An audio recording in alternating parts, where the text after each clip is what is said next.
Abandoned boy has overpowered ability that can insta-kill everyone. Yogiri, despite having this insane power, is indifferent and passive. During a field trip, their class has been teleported to another world. Yogiri and his friend Tomochika explore this new realm, hoping to find a way back home. The series begins with a child with a bizarre highlight on his hair, Yogiri, searching for Asaka in some kind of research facility. He then finds her being held hostage by a girl with a gun. Clueless of what's happening, he says, "Asaka-san, I finally found you." Asaka is surprised to see Yogiri. The girl threatens to kill Asaka if Yogiri moves. However, the girl dies instantly, freeing Asaka. Our MC has this power at his early age? Asaka is so puzzled, and Yogiri, like nothing happened, suggests they go home. Both feel relieved. Hey Otaku fam, support our small channel by subscribing, like and binge watch our videos if you please. Help us make more awesome recaps. Now, let's continue. The scene shifts to Tomochika, waking Yogiri up on a bus. Yogiri realizes he had a dream about Asaka. He then asks Tomochika who she is. She introduces herself and shows him the chaos on the bus and tells him about 2 dead students. Despite the situation, Yogiri seems calm and notices a dragon-like creature outside attacking the bus. He throws a mic at it, making it release the dead student and the bus. He realizes it is a wyvern. The wyvern turns its attention to them, but Yogiri, after being bumped by something soft when the afraid Tomochika hugs him, says something to the attacking wyvern. The wyvern dies. Insta-kill. Yogiri, like nothing happened, asks Tomochika to explain the situation while playing with a gadget. She replies that while he was sleeping, they crossed a tunnel and were teleported into another world where a sage named Shion entered their bus and introduced herself.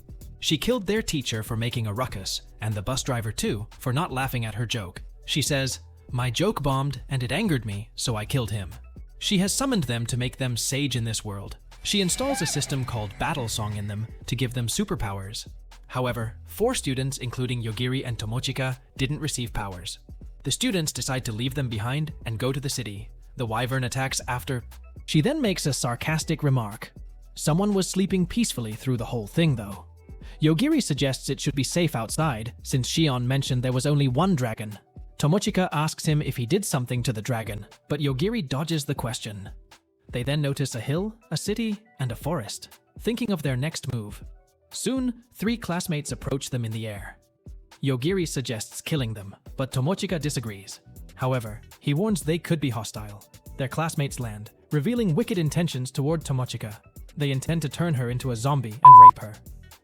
Perv thoughts for someone who just got new powers. Ryosuke boasts his fireball skill, pushing their intention. Yogiri intervenes, pointing his finger at Ryosuke and calmly says, "Die." Ryosuke dies, and the other student checks on him, but is killed by Yogiri too. With the fat guy left, Yogiri explains his instant death to any target ability. By just thinking of wanting to kill someone, they instantly die. He also adds that hostile threats to him die as well. Isn't that an insane power? He learns from Fatso Daemon that they've been summoned to this world before to kill the Demon Lord, and there is a way to go back, and that all this is just a few hours in the real world. Daimon then wears a slave collar out of fear and puts himself under Tomochika's control, who then passes him to Yogiri. He orders him to go to the forest full of beasts, not to tell anyone about them, and leave behind all his belongings. Free loots, Tomochika wonders, and asks Yogiri why he saved her, to which he replies, "Your chests were soft?" Embarrassed and angry, Tomochika shouted, "There are no decent men in this world." Meanwhile, the sage Shion, who seems giggling while dreaming, receives a report about the situation from Yuichi. She learns about the fatalities and orders Yuichi to keep an eye on the situation. In the next scene, Tomochika and Yogiri arrive at the closest town. Tomochika notices the gates closing and rushes in with Yogiri. The guard said something they couldn't understand, and they just waited. The Lord, Masahiko, troubled by them, Yogiri asks him if he can tell them how to get to the capital since they got separated from their group. Masahiko, hesitant at first, offers to tell them if Tomochika spends a night in his mansion. What a perv! Tomochika declines and quickly drags Yogiri away. Yogiri asks her about it and replies that she was worried he might kill Masahiko. Yogiri, surprised by this notion, says, "What am I to you, a serial killer?" Tomochika sarcastically replies, she is astonished he hadn't realized this about himself before. They then explore the town. They encounter Mireyu, a cat girl, who offers them help, explaining her intentions to seduce Yogiri. Despite this, they accept her assistance.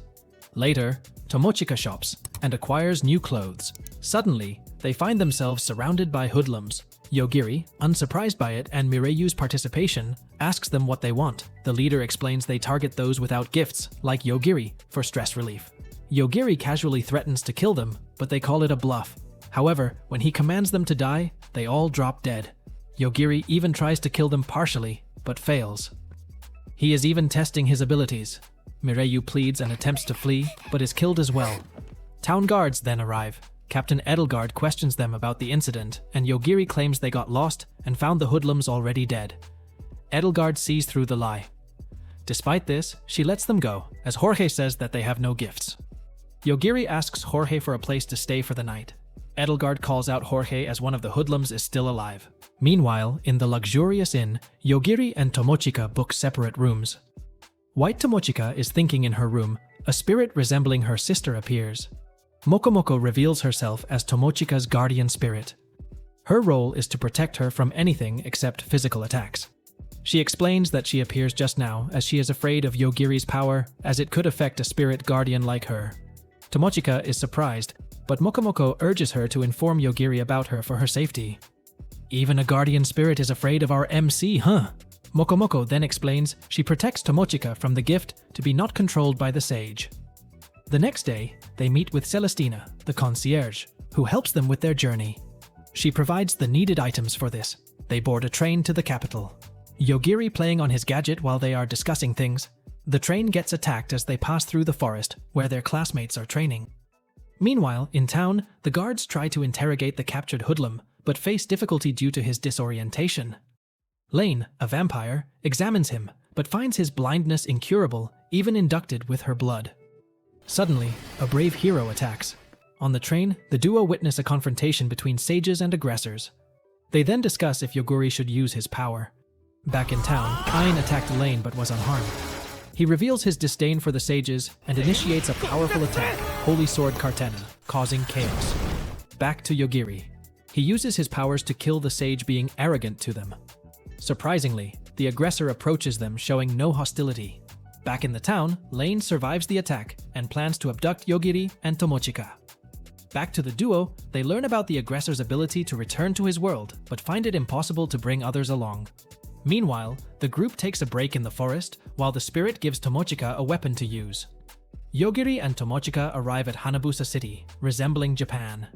Tomochika notices Yogiri looking tired and asks about his condition. Yogiri explains that he had been dealing with thieves and demons, leaving him fatigued. In the city, Tomochika notices its defense uses a barrier instead of castle walls. They arrive at a high-rise hotel. While Tomochika admires the hotel, they meet their classmate Tachibana. Surprised, Tomochika asks why he isn't with the rest of their classmates in the primeval forest. Tachibana responds confidently, "I move separately from them. There's no need for me to work with those who level up inefficiently."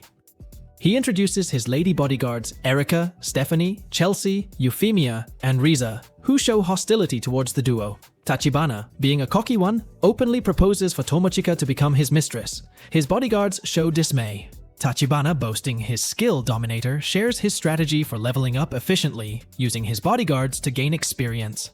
Tomochika heavily declines his proposal. Meanwhile, Lane, engaged in combat with an aggressor, the Darkness, showcasing her strength against it. Back at the hotel, Tomochika noticed Yogiri had been asleep for 3 days, raising concern. She sees commotion outside, finding this world weird. Mokomoko senses potential danger while they are talking. Tomochika calls Yogiri. Yogiri, having a dream, wakes up and comes out. He senses Erika's hostility towards Tomochika and kills her. "Lady, you're trying to be sneaky, huh?" He then calls the lobby that someone collapsed in the hallway. Tachibana realizes his subordinate's demise. Being attacked by a cockroach monster, he uses his skill to make it a slave, and commands to get more allies. Analyzing the situation, he sends Riza and Chelsea after Tomochika.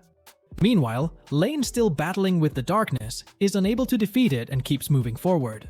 Back to the duo as they try to escape. Riza appears and attacks them with ice magic but fails. While they are interrogating Riza, Chelsea tries to subdue them using dolls but fails miserably. Yogiri kills Riza, who is about to make a move. The duo gets intel from the crying kid Chelsea, who lost her will to fight. Tachibana sends a swarm of cockroaches, but Yogiri wittingly finds the source of this desire to kill through the swarm and reaches to Tachibana instead. Yogiri instantly kills him. Stephanie tries to heal her master with no success. Being released from Tachibana's control, Euphemia steps outside, leaving her only to be confronted by Lane, who uses charm and bites her and gets information from her. Now, that's unfortunate. Our duo gets out in the city and finds out that it is manifested by zombies. That's our recap for today. Thanks for watching. Remember to subscribe, like, and enable the notification bell.